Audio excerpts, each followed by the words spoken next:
자, 지난주에 이어서 우리 기독교 핵심 요리 공부, 기독교의 가장 중요한 교리를 공부해 가는 시간, 오늘 이제 두 번째 시간입니다.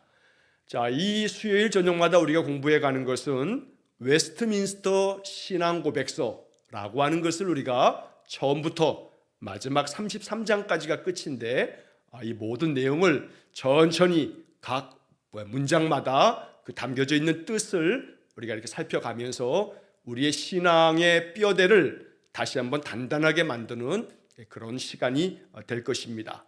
여러분, 창세기서부터 요한계시록까지의 성경의 모든 말씀들이 뭘 얘기하고 있는 건가? 우리는 이 성경을 통해서 어떤 신앙을 만들어가는 것인가? 라고 하는 점에 있어서 성경을 가장 체계적으로 잘 정리해 놓은 것이 바로 이 신앙 고백서입니다. 그래서 우리는 이 신앙 고백서를 통해서 이 웨스트민스터 신앙 고백서야말로 우리 장로교가 우리 신앙의 가장 뼈대라고 지칭하는 겁니다. 그래서 장로교의 신앙의 기초는 물론 당연히 성경의 말씀이지만 이 성경의 말씀을 체계적으로 잘 정리해 놓은 이 성경 말씀에 대한 그런 해설서라고도 말할 수 있는 이 웨스트민스터 신앙 고백서를 통해서 우리의 신앙, 우리가 성경에 많은 말씀들을 가지고 있습니다만 그 많은 말씀들을 우리가 이렇게 구슬이 서말이어도 꿰어야 법에다 라고 말하는 것처럼 이 성경의 많은 말씀들은 뭘 이야기하려고 하는 건가 라고 하는 점을 우리가 살펴보는 겁니다. 자, 그래서 이제 지난 첫 시간에 웨스트민스터 신앙 고백서라고 하는 것이 1647년경에 영국의 이 웨스트민스터에서 영국의 많은 신학자들이 121명의 신학자들, 그리고 영국의 상원의원 10명, 하원의원 20명, 그래서 이제 평신도들 30여 명이 구성되어진 151명의 신학자들과 또 이 성도들이 함께 모여서 총회를 이루어서 우리가 무엇을 믿고 있는 건가, 우리의 신앙은 어떤 것이어야 하는가 라고 하는 것들을 성경을 기본적인 토대로 해서 우리의 신앙의 고백을 만들어 놓은 것이다 라고 하는 이야기를 쭉 드렸습니다. 장로교의 가장 표준적인 신앙 고백서가 되기 때문에 여러분, 장로교라고 불려지는 모든 교회들은요, 이 웨스트민스터 신앙 고백 위에 교회가 세워진 겁니다. 그래서 웨스트민스터 신앙 고백서라고 하는 말을 사용한다라고 하는 것은 그 사람이 장로교의 신앙을 가지고 있다 라고 말하는 것이고, 그의 신앙이 정통이다 라고 말하는 것입니다. 그래서 우리의 신앙, 우리가 가지고 있는 교리는 거의 모두가 다 이 웨스트민스터 신앙 고백서에 나오는 이 고백을 우리의 믿음으로 받아들이고 있는 것이 장로교회다 라고 이렇게 말할 수가 있는 것입니다. 자, 그래서 이제 지난 첫 시간에 이제 이 웨스트민스터 신앙 고백서의 이제 첫 번째가 성경에 관하여 쭉 내용이 나옵니다. 10가지 항목으로 쭉 나오고 있습니다만 지난 시간에 첫 번째 항목에 대한 것들의 한 중간쯤 보면서 이제 끝났습니다. 자, 주보를 가지고 계신 분들은 주보에 나와 있는 내용들을 이제 보시면 되겠고, 혹시 주보가 없으신 분들은 바로 이 유튜브 화면 밑에 이 설명창을 딱 누르시게 되면 지금 실시간 채팅이라고 이렇게 아마 나올 텐데, 그 실시간 채팅이라고 하는 글씨 맨 끝에 X표를 갖다 딱 누르시게 되면 그러면 설명창이 다시 이제 보여지게 됩니다. 자, 그래서 그 설명창 밑에 여러분 2023년 5월 10일 수요 예배, 그 다음에 기독교 핵심 요리 공부 2강, 거기 있는 글씨, 무지개가 나와 있는 그 글씨를 한번 딱 이렇게 클릭하시면 그러면 오늘 같이 살펴보는 내용들을 제가 거기 다 웨스트민스터 신앙 고백의 내용을 담아놨습니다. 조금 작은 글씨여서 불편하시면 좀 이렇게 그냥 말씀만 이렇게 들으셔도 되겠고, 또 주보를 가지고 계신 분들은 그 내용들을 주보를 보시면서 프린트된 내용을 가지고서 보시면 되겠습니다. 제가 지난주에 어떤 분의 말씀을 들어보니까 이 기독교 핵심 요리 공부 수요일날 공부를 다시 시작하면서 노트를 제가 말씀드렸는데 노트를 준비해서 이 주보에 있는 것들 다 이렇게 옮겨 쓰고, 그리고 이제 수요일날 강의를 들으면서 또 설명하는 것들을 또 이렇게 적고 있다라고 하는 말씀을 하신 분이 계시더라고요. 여러분, 그렇게 하시면 이게 굉장히 좋은 그런 성경의 공부가 또 될 수가 있을 것입니다. 우리가 지금까지 했던 성경의 공부들하고는 좀 다른 차원입니다. 왜냐하면 성경의 본문 자체를 제가 쭉 강해하면서 이 성경의 말씀들이 어떤 뜻이다 라고 하는 것을 주로 이제 많이 우리가 살펴봤는데, 이 웨스트민스터 신앙고백서는 그런 것하고는 조금 내용적인 그 어떤 접근 방식이 다른 겁니다. 신학교에서는 조직신학이라고 하는 걸 공부합니다. 이 조직신학이라고 하는 것이 뭐냐면 시스테매틱 테올로지라고 말하는데, 그 시스테매틱이라고 하는 것이 체계적인이라고 이렇게 이해하면 좋습니다. 그래서 성경의 많은 말씀들을 매우 체계적으로 정리하여 굉장히 중요한 어떤 논리적 구조를 만들어서 이걸 신학으로 정립해 놓은 것이 조직신학이다라고 이렇게 쉽게 이제 이해할 수가 있습니다. 신앙고백서를 공부한다라고 하는 것은 이제 신학교에서는 조직신학의 내용에 해당되어지는 거고, 뭐 어렵게 이해할 거 없습니다. 우리 기독교가 뭘 믿는 건가라고 하는 그런 교리를 다루고 있는 것이 바로 우리의 공부들이다라고 이렇게 생각하면서 이제 말씀들을 다시 한번 좀 보도록 하겠습니다. 자, 지난주에 성경에 관하여라고 하는 부분을 이야기하면서 그 앞에 나왔던 내용들을 다시 한번 읽어보고 간단하게 정리하고 이제 오늘 내용을 살펴보도록 하겠습니다.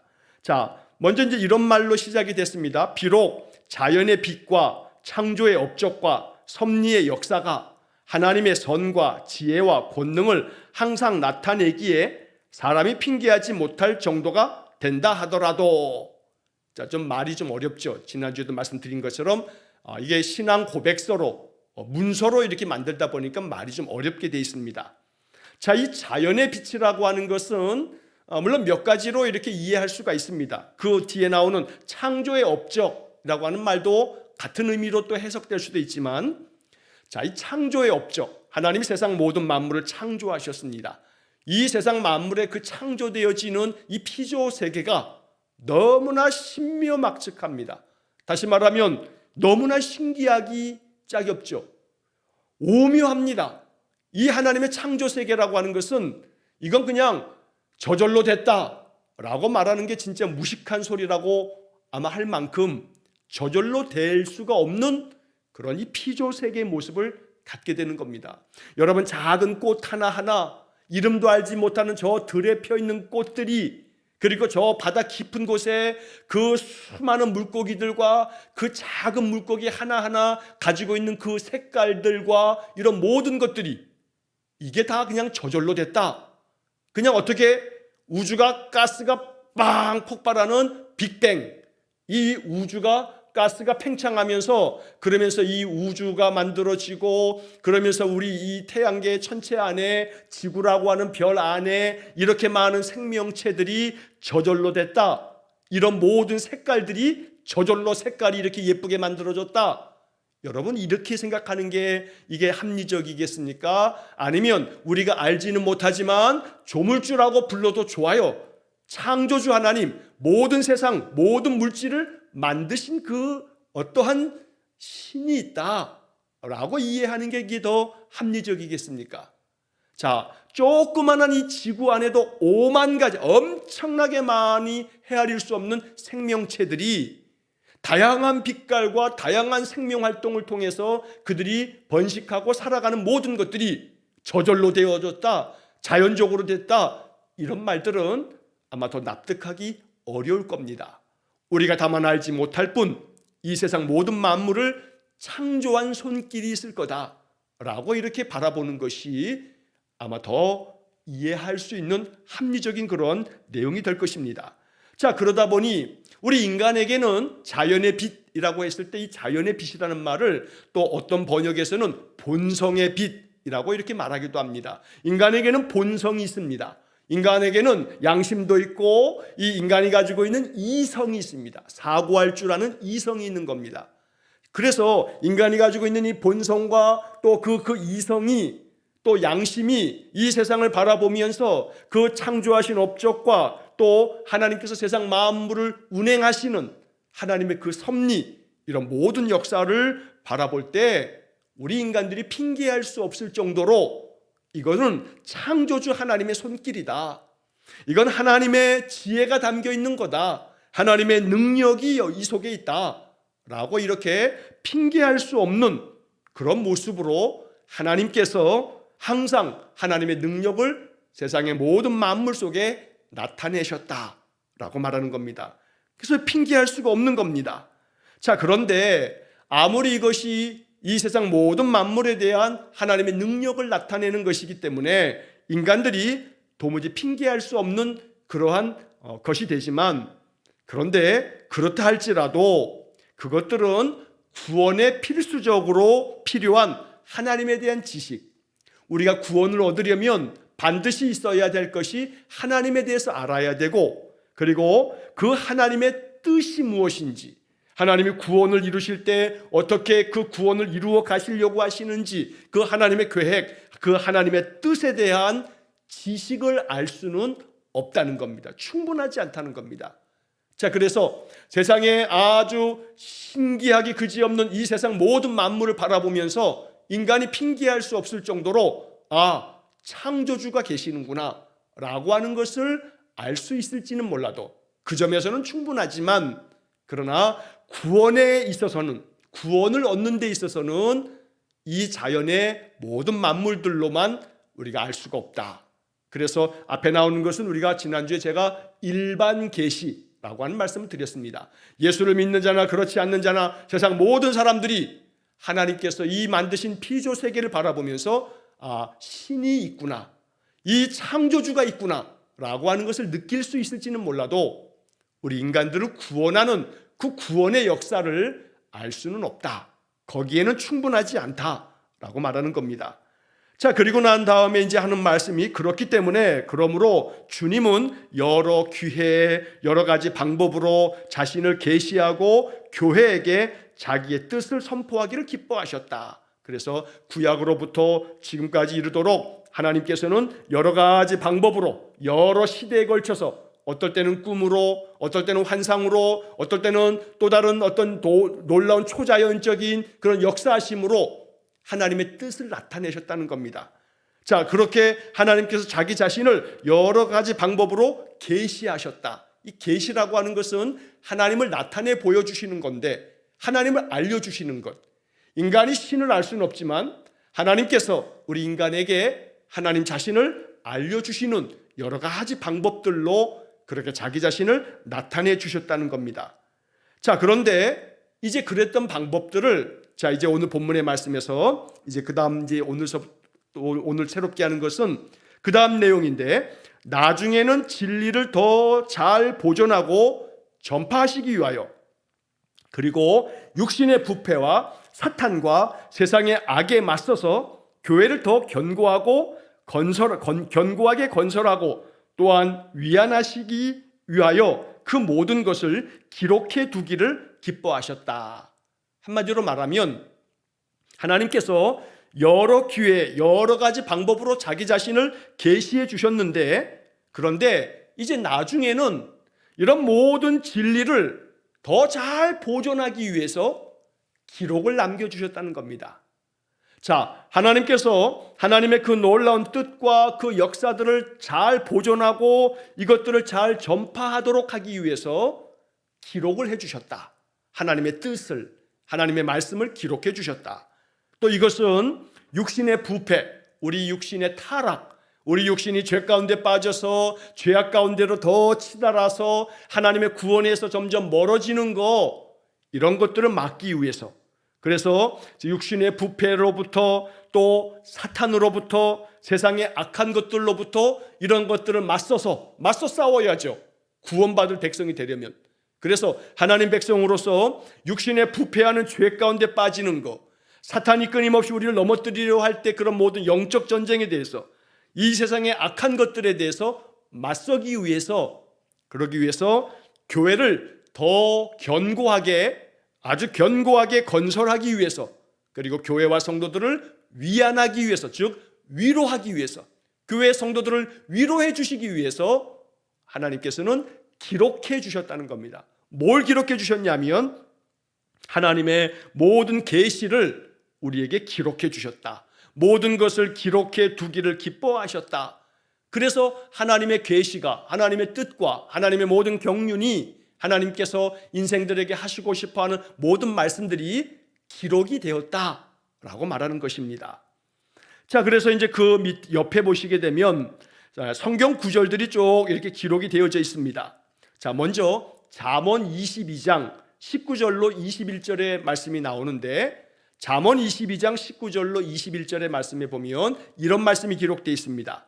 내가 내게 여호와를 의뢰하게 하려 하여 이것을 오늘 특별히 내게 알게 하였노니, 내가 모략과 지식의 아름다운 것을 너를 위해 기록하여 내가 진리의 확실한 말씀을 깨닫게 하며 또 너를 보내는 자에게 진리의 말씀으로 회답하게 하려 함이 아니냐.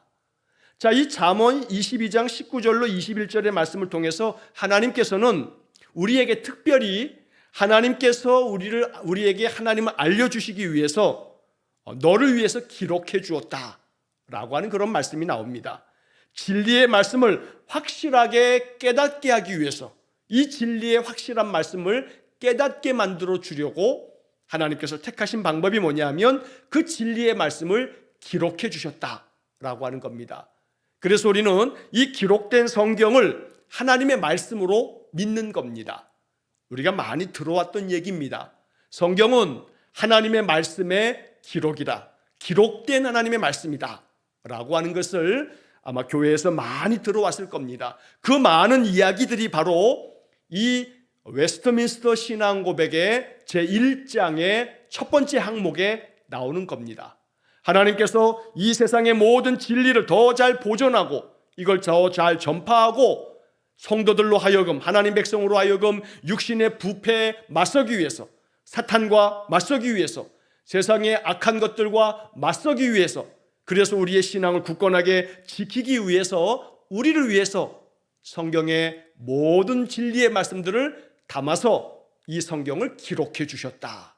바로 이것이 첫 번째 신앙의 고백의 내용이 되는 겁니다. 자, 그런데 이제 그 다음에 이제 이어지는 말씀이 이제 또 중요하게 됩니다. 이것이 성경이 가장 필요하게 된 원인이다. 성경이 왜 필요했냐면, 하나님이 왜 성경을 기록해 주셨냐면 우리로 하여금 진리의 말씀을 더 잘 알게 하기 위해서, 이 진리를 더 잘 보존하고 이 진리의 말씀을 전파하도록 하기 위해서 이것을 목적으로 성경을 우리에게 허락해 주셨고, 이 성경은 하나님의 모든 섭리와 하나님의 뜻과 계시를 다 담고 있는 그런 하나님의 말씀이다. 기록된 하나님의 말씀이다.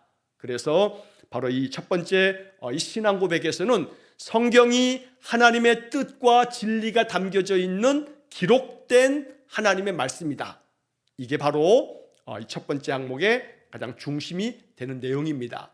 자, 그래서 모든 자연 만물을, 우리 인간이 가지고 있는 이성이, 우리가 가지고 있는 이 마음속의 이 감각이 세상의 모든 아름다운 창조 세계를 바라보면서 창조주 하나님에 대해서 우리가 느낄 수 있고 알 수 있지만 이건 일반 계시라고 하는 거고, 그러나 이것만으로는 충분치 않아서 하나님은 진리를 더 잘 전파하고 이 진리를 보존하고 또 이 육신의 부패로부터 우리가 믿음을 지켜가면서 세상의 악한 것들로부터 우리의 믿음을 굳건하게 지키기 위해서 하나님 우리 성도들을 위로해 주시기 위해서, 우리를 견고하게 만들기 위해서 뭘 주셨냐면 하나님의 말씀을 기록해 주셨다.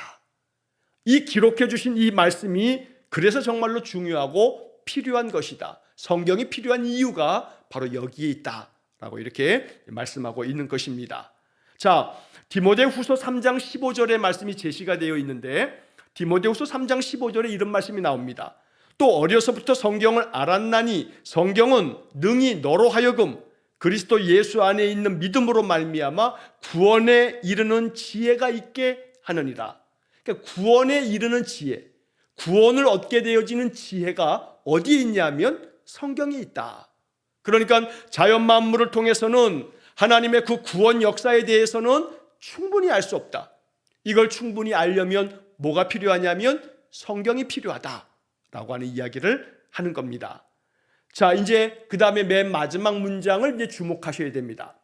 자, 맨 마지막 문장에 뭐라고 되어 있냐면, 그러나 하나님이 자기의 뜻을 자기 백성에게 계시해 주시던 이전 방법들은 현재 중지되었다. 자, 이 마지막 부분의 말을 우리가 잘 이해해야 합니다. 이게 웨스트민스터 신앙 고백, 즉 다시 말해 장로교인들이 믿고 있는 신앙의 내용입니다. 자, 이 마지막 문장을 우리가 특별히 이단이 많은 이 시대에 우리가 더 경계하면서 이 내용을 이해해야 합니다. 하나님이 자기의 뜻을 자기 백성들에게 계시해 주시던 옛날의 방법들, 그 이전의 모든 방법들은 이제는 현재는 중지되었다. 하나님 더 이상 그렇게 안 하신다는 겁니다. 다시 말하면 구약 성경에서 또 신약 성경에서도 하나님께서는 꿈을 통해서 하나님 말씀하시죠. 마태복음에서도 여호와께서 하나님께서 요셉에게 현몽하여 이르시되 꿈을 통해서 말씀하신단 말이에요. 환상을 보여주셔요. 구약의 많은 선지서들의 선지자들이 하나님께로부터 환상을 보고 그 환상을 말씀해 준다는 거예요. 자, 이러한 여러 가지 많은 방법이 있었어요. 그런데 이전에 이런 모든 방법들은 하나님께서 직접 그 사람에게 말씀을 주시기도 하시고, 우리가 요즘 말로 하게 되면 소위 말해서 직통계시 막 그러잖아요. 아, 내가 하나님께 기도했더니 하나님께 이렇게 말씀하시더라. 이런 어떤 직통계시처럼, 또 우리가 지금 민수기를 읽어가면서 민수기 22장에서 24장까지에 보면 그 발람이 모압왕 발락의 부름을 받아서 가면서 나귀를 타고 가지요. 나귀가 말을 해요. 사람의 말을 한단 말이에요. 이건 있을 수 없는 그런 초자연적인 일인데 하나님께서 이런 방법들, 이전에 구약 성경에 기록되어지는 하나님이 자기 자신을 계시하는 여러 방법들이 이제는 다 중지되었다. 이제는 하나님이 계시의 모든 방법을 어디에 담아두었냐면 기록된 말씀에 담아두었다. 이게 이제 우리의 신앙의 고백이 되는 겁니다. 그러니까 이 말대로 한다면 이 웨스트민스터 신앙 고백서가 몇백 년 동안에 모든 장로교회의 성도들이 이 신앙의 고백을 우리가 믿음으로 받아들이고 있는데, 그런데 여전히 간혹 내가 직통계시를 받았네, 하나님께서 내게 환상을 보여주셨네, 하나님이 나에게 꿈으로 말씀하셨다, 여러 가지 이런 얘기를 한다면 이 사람은 온전한 믿음의 신앙 안에 서 있는 것이라고 말하기 어려운 겁니다. 그러니까 우리의 신앙에 있어서 하나님의 계시는, 하나님 말씀하시는 방법은 다 어디에 담겨 있냐면 성경에 담겨 있다. 그러니까 모든 하나님의 응답은, 모든 하나님의 말씀은 무엇으로부터 나오냐면 성경으로부터 나온다. 기록되어진 하나님의 말씀으로부터 나온다 라고 하는 그런 신앙 고백이 우리 장로교회의 신앙 고백이고, 이건 장로교뿐만 아니라 많은 개신교회가 이러한 신앙의 고백을 갖고 있는 겁니다. 이제 그렇기 때문에 여러분, 이단들에 넘어가면 안 됩니다. 사이비에게 넘어가면 안 됩니다. 왜냐하면 이단들도 그렇고 사이비도 그렇고 자기들이 직접 하나님께로부터 계시를 받는다, 이건 순 거짓말입니다. 여기에 속으면 안 됩니다. 하나님은 이제 마지막 때에는 그 아들을 통해서 우리에게 말씀하셨다. 히브리서 1장 1절과 2절의 말씀에서 옛적의 선지자들을 통해서 여러 부분, 여러 모양으로 다양한 방식으로 말씀하셨던 하나님께서 이제는 이 모든 날의 마지막에는 아들을 통해서 우리에게 말씀하셨다.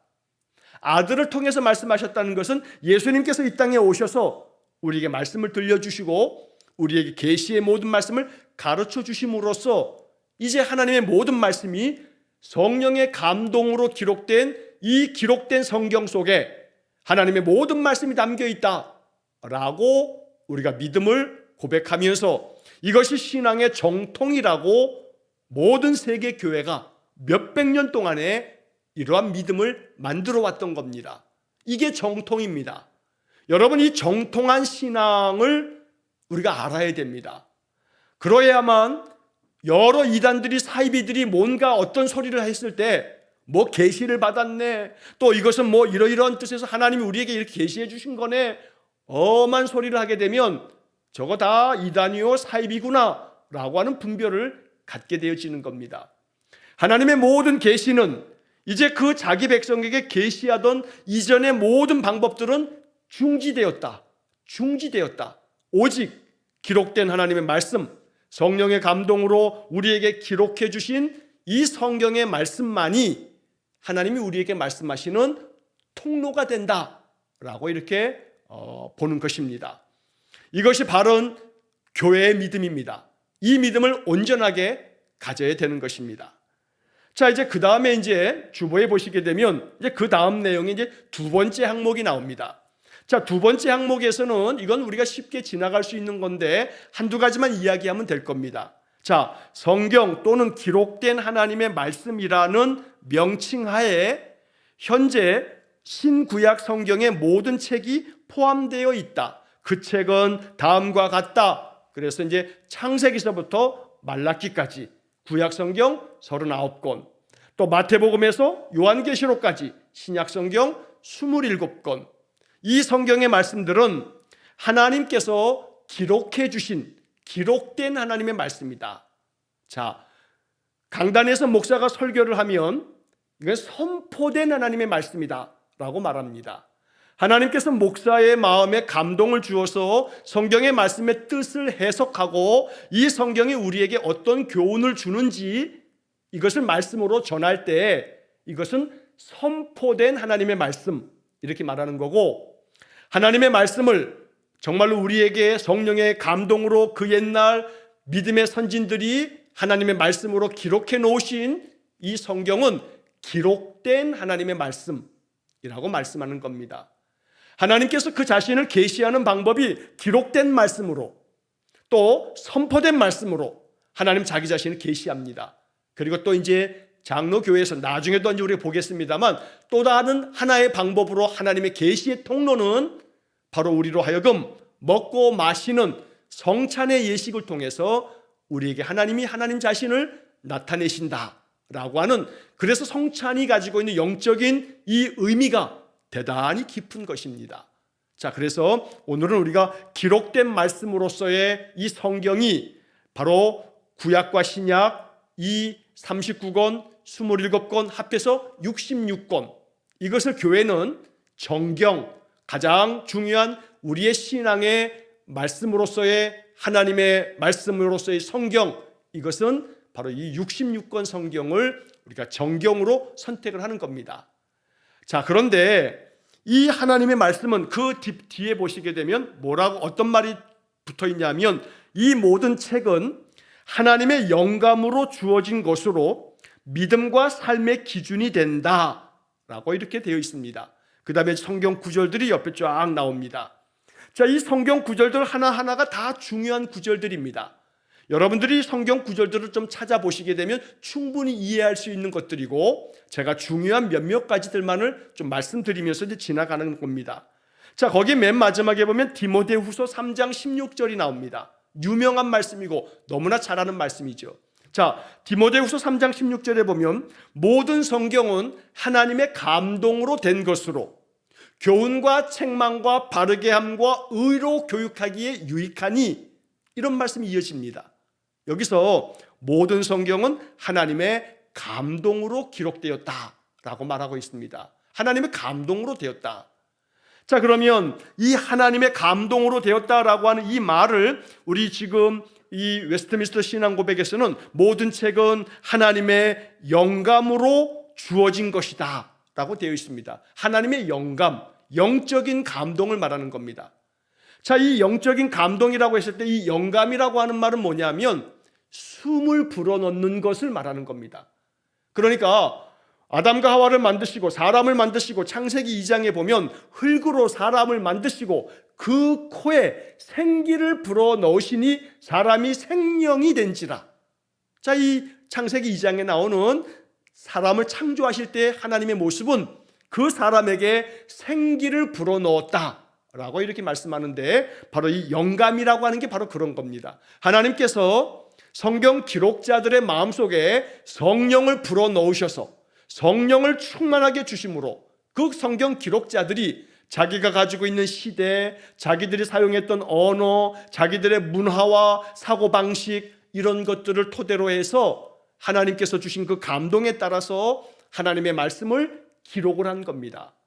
이 성경은 우리가 1:1 성경 공부할 때도 말씀을 드렸습니다만, 성경은 처음 기록했던 사람부터 맨 마지막에 요한계시록을 맨 마지막에 사도 요한이 기록했을 당시까지 이 시간 간격이 1000년 정도가 됩니다.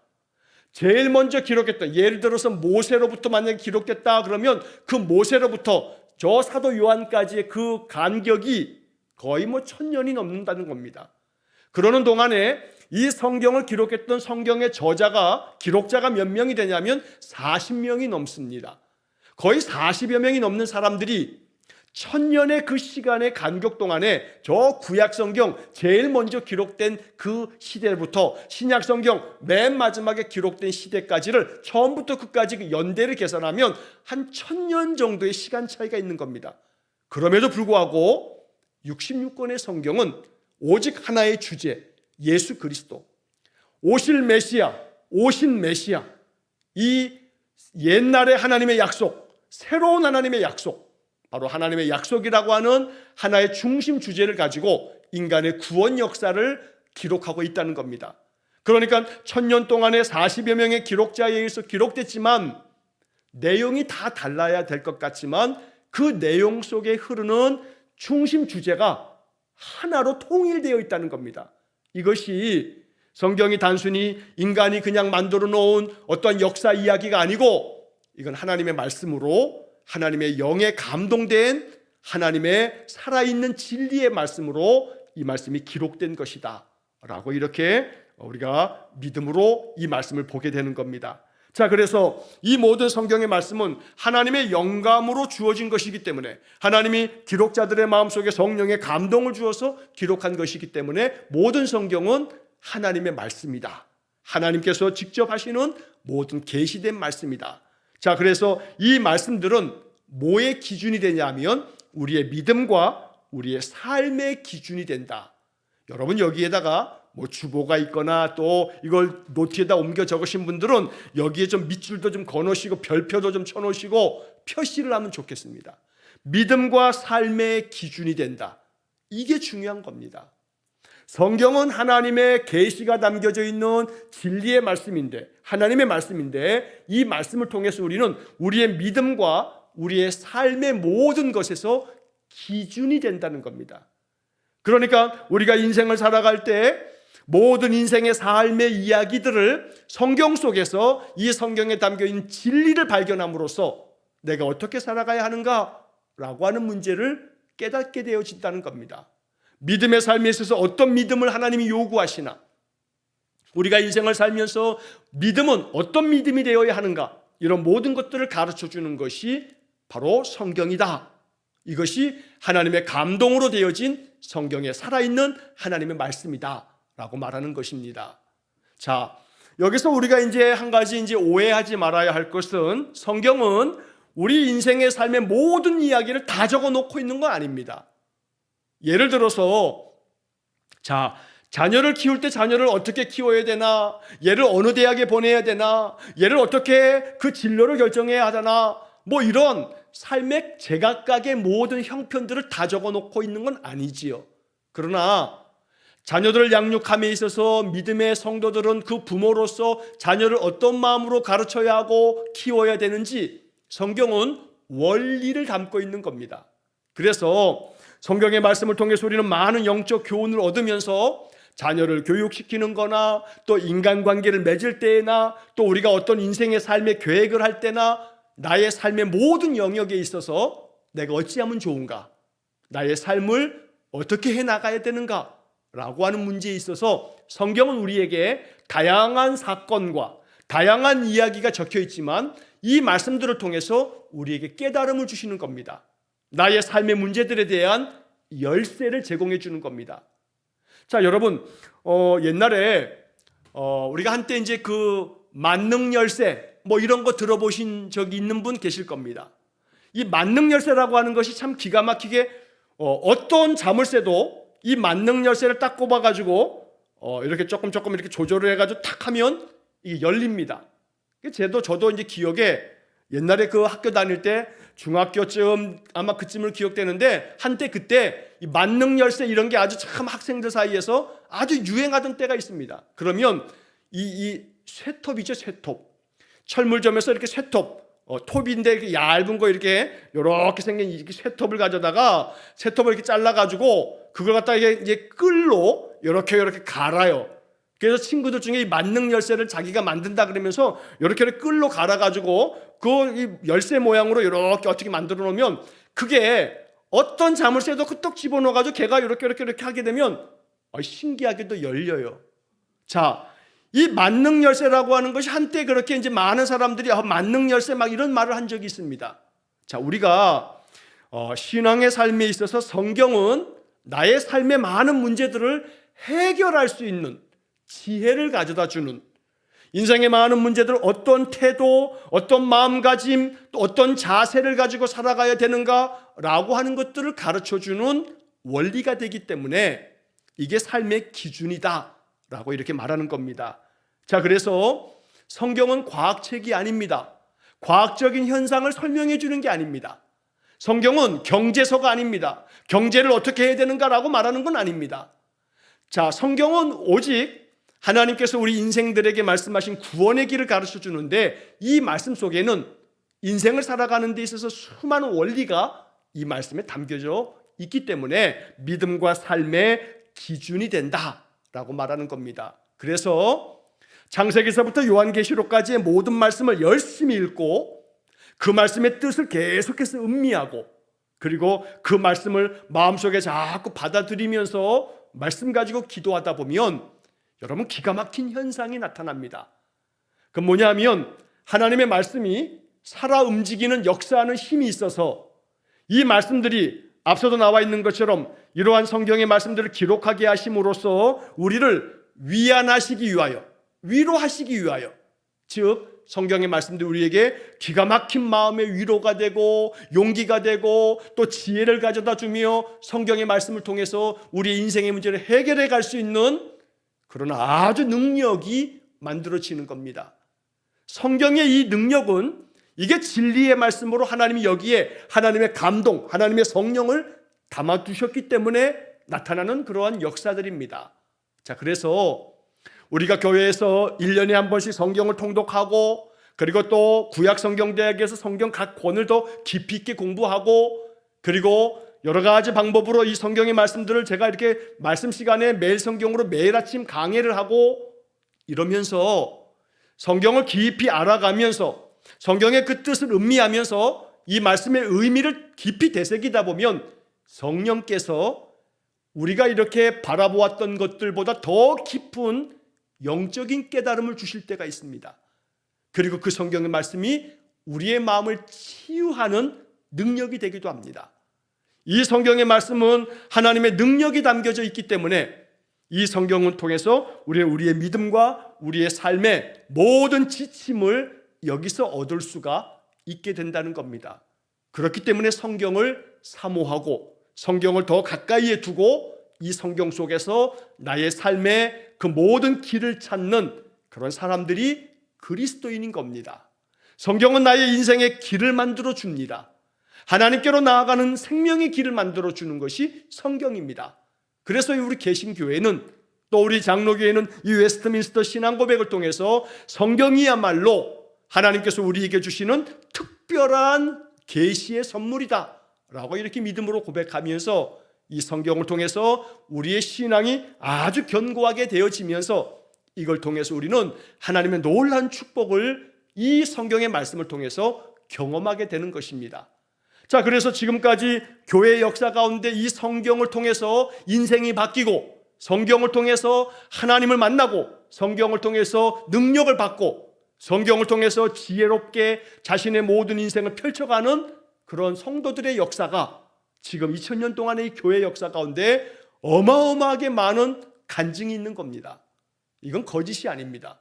꾸며낸 얘기가 아닙니다. 속임수는 한두 사람이 그저 일정 기간 잠시 속일 수 있을지 몰라도 2000년 동안에 이 많은 사람들이 성경을 통해서 자신의 인생의 삶이 완전히 변화되어지며 축복된 인생을 살아간다는 것, 이건 성경이 하나님의 영에 감동된 진리의 말씀, 기록된 하나님의 말씀이기 때문에 가능한 것입니다. 그러므로 이 보배로운 성경의 말씀을 더욱더 사랑하는 그런 자세를 갖는 것, 이게 이제 우리가 이 웨스트민스터 신앙 고백서를 공부하면서 우리가 더 깊이 깨닫게 되는 그런 내용이 될 것입니다. 자, 그 다음에 이제 세 번째 항목에 보시게 되면 외경에 대한 이야기가 나오는데, 요건 지금 잠깐만 한번 읽어보고 다음 주에 이어서 좀 더 깊은 얘기들을 나누도록 하겠습니다. 자, 이 세 번째 항목에 보면 보통 외경이라고 부르는 책은 하나님의 영감에 의해서 된 것이 아니며 경전의 일부도 아니다. 따라서 하나님의 교회 안에서는 권위가 없다. 또한 다른 인간적 저술들과 구별되는 것으로 인정되거나 사용되어서는 안 된다. 한마디로 말하면 외경은 성경이 아니다 라고 말하는 겁니다. 자, 우리는 관계가 없어요. 개신교는 성경 안에 66권만 딱 기록되어 있기 때문에 우리는 외경에 대해서 신경 쓸 필요가 없어요. 자, 그런데 가톨릭은 우리하고는 다른 성경에 대한 가치관이 있어요. 가톨릭하고 개신교회가 뭐가 다르냐? 성경에 대한 가치관이 달라요. 무슨 얘기냐면 우리는 이 성경, 바로 구약 39권과 신약 27권, 이 66권만을 성경으로 받아들여요. 자, 그런데 가톨릭은 이 외에도 두 번째 경전, 외경이라고 우리는 부릅니다만, 가톨릭 신자들은 제2경전, 외경이라고도 부르고 제2경전이라고 부르는 7가지의 책이 또 있어요. 그래서 가톨릭 성경을 딱 보면 구약 성경하고 신약 성경 사이에 외경이 딱 들어가 있어요. 뭐 토비서, 유디서, 마카비상, 마카비하, 뭐 그다음에 집회서, 뭐 이런 어떤 성경들이 그 성경 안에 포함이 돼 가지고 외경도 그들은 성경으로 받아들이고 있어요. 그런데 개신교회는, 우리 웨스트민스터 신앙 고백을 따르는 우리 장로교회에서는 바로 이 외경이라고 부르는 이것은 하나님의 영감에 의해서 된 것은 아니다. 이것은 경전의 일부가 될 수가 없다. 하나님의 교회 안에서 권위가 없다. 인간적인 저술로 그저 구별되는 것으로 인정되거나 사용되어져서도 안 된다. 이렇게 말하고 있는 겁니다. 자, 그래서 이 외경은 하나님의 말씀이 아니다 라고 하는 겁니다. 자, 이 외경이라고 하는 것은 말라기 선지자가 활동을 마치고 난 다음에 신약 성경의 세례 요한이 등장할 때까지 한 400년 동안의 시간이 있었습니다. 이걸 신구약 중간기라고 말합니다.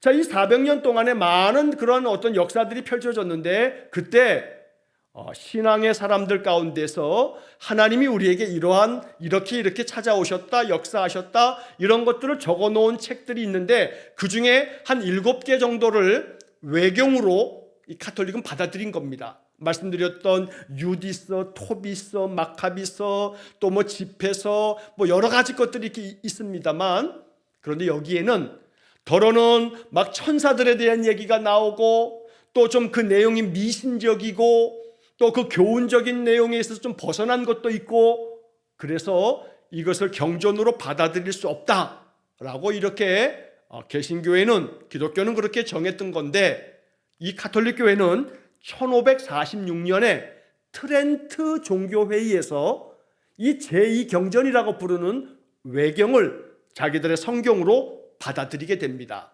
이 점이 가톨릭과 개신교회가 구분되어지는 그런 아주 중요한 이 구별점이 된다는 겁니다.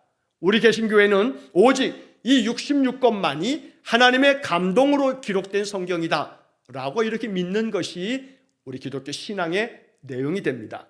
자, 이 내용에 대해서는 제가 다음 주에 좀 더 정리를 한 번 더 하고 그 다음 내용으로 이어서 진행하도록 하겠습니다. 자, 오늘 이러한 말씀을 통해서 하나님께서 왜 성경을 주셨는가? 이 성경은 기록된 하나님의 말씀으로서 이것을 통해서 하나님께서는 모든 우리 신앙의 사람들이 이 땅에서 하나님의 그 진리를 더 잘 보존하고 전파하고, 또 이 세상에 죄악된 것으로부터, 우리 자신의 어떤 영적 부패로부터 이것을 맞서기 위해서, 나의 신앙을 견고하게 하기 위해서, 하나님 나를 위로하시기 위해서 하나님의 모든 진리의 말씀들을 기록해 두시기를 기뻐하셨다. 그래서 기록된 것이 바로 성경인데, 이 성경에 하나님의 감동이 있기 때문에 하나님의 영에 의해서 기록자들이 써놓은 그런 성령의 감동이 되어 있는 이 성경이야말로 우리의 믿음과 신앙의 기준이 된다. 그리고 이 66권의 성경 외의 것들은 결코 하나님의 성경일 수 없고 사용되어서는 안 된다 라고 이렇게 말하는 겁니다. 자, 한 가지만 더 이야기하자면 이렇게 외경을 경전으로 받아들이기 때문에 가톨릭에서 만들어진 것 중에 하나가 연옥이라고 하는 교리입니다. 연옥설. 사람이 죽으면 하나님의 나라로 가는 것이 아니라 연옥에 잠깐 갔다가 연옥에 있다가 나중에 천국으로 간다 하는 연옥에 대한 이야기를 아마 들어보셨을 겁니다. 이 연옥이라고 하는 이 말도 바로 이 외경 속에 나오는 말입니다. 그러니까 우리 개신교회는 연옥이라고 하는 교리가 없습니다. 가톨릭에만 연옥이 있는 겁니다. 그 연옥도 우리가 가지고 있는 66권에 나오는 얘기가 아니라 외경에 나오는 그런 이야기인 겁니다. 그래서 우리는 이 연옥도 받아들이지 않는 겁니다. 왜냐하면 외경을 우리가 인정하지 않기 때문입니다. 자, 이렇게 해서 성경에 대한 이야기가 나머지 좀 더 남아있기 때문에 다음 주에 이어서 이 말씀들을 우리가 또 살펴보도록 하겠습니다. 날마다 성령의 감동으로 된 기록된 하나님의 말씀, 이 성경을 통해서 하나님의 진리의 말씀 안에서 우리의 신앙과 우리의 삶의 기준이 되어서 말씀의 능력이 우리의 삶에 충만하게 나타나기를 주의 이름으로 간절히 축원합니다. 기도하겠습니다.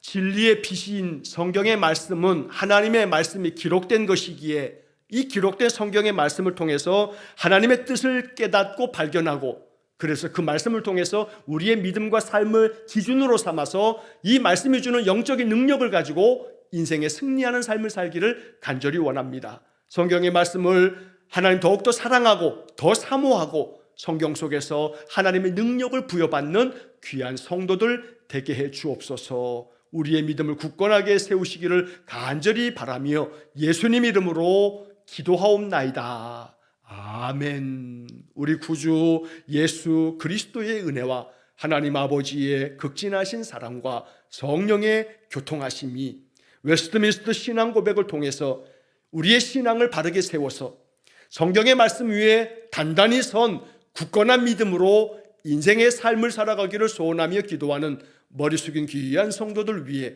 영원토록 함께 하시길 축원하옵나이다. 아멘.